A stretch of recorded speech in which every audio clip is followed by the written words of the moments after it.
Frères et sœurs, nous célébrons aujourd'hui le 20e dimanche ordinaire de l'année liturgique B. La première lecture est tirée du livre des Proverbes, au 9e chapitre, du 1er au 6e verset. La deuxième lecture provient de la lettre de saint Paul apôtre aux Éphésiens, au 5e chapitre, du 15e au 20e verset. Nous lirons l'Évangile selon saint Jean au 6e chapitre, du 51e au 58e verset. Ces lectures nous invitent à trouver en Jésus la nourriture qui donne la vie éternelle. Il est une évidence que dès sa naissance sur terre, l'homme doit toujours se nourrir pour vivre, et ce jusqu'à la fin de ses jours. Mais après la vie sur terre, il y a une autre vie pour laquelle il faut aussi se nourrir dès à présent. Dans l'Évangile, Jésus nous invite à nous nourrir de sa chair et de son sang dès maintenant pour entretenir en nous la vie éternelle. L'extrait du livre des Proverbes qui constitue la première lecture d'aujourd'hui nous offre une autre invitation, celle de la sagesse qui a apprêté son repas. C'est en fait Dieu lui-même qui nous invite à partager sa divinité. Dans la deuxième lecture, saint Paul, montrant que c'est l'Esprit Saint qui accorde la sagesse, nous exhorte à écouter la voix de la sagesse pour nous conduire selon la volonté du Seigneur.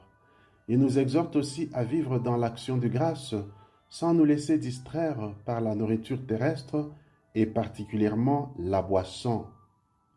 Être sage, c'est donc savoir écouter le Seigneur et suivre ce qu'il commande, même lorsque son enseignement paraît difficile à accepter.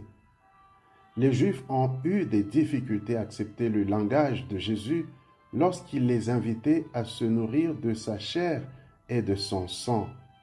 Ils se demandaient comment cela pouvait se faire. Nous pouvons nous aussi nous poser la même question aujourd'hui.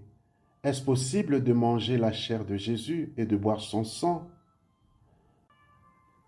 Lorsque nous nous limitons seulement à notre intelligence humaine comme les Juifs, nous ne pourrons jamais accueillir ce message de Jésus. Il faudrait l'aide du Saint-Esprit pour nous donner la grâce de la foi et de la sagesse. Le pain eucharistique de Jésus est à recevoir dans la foi, par-delà ce qui est sensible. Et c'est dans la foi que nous accueillons Jésus qui désire habiter en nous pour transformer toute notre vie.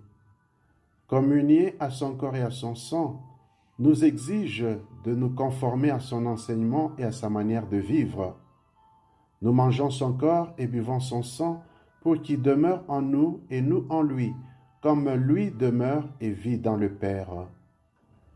Prions pour que l'Esprit Saint nous aide à conformer notre vie à celle de Jésus, afin qu'en nous nourrissant de son corps et de son sang, nous puissions vivre en lui et par lui, et ainsi avoir en nous la vie éternelle.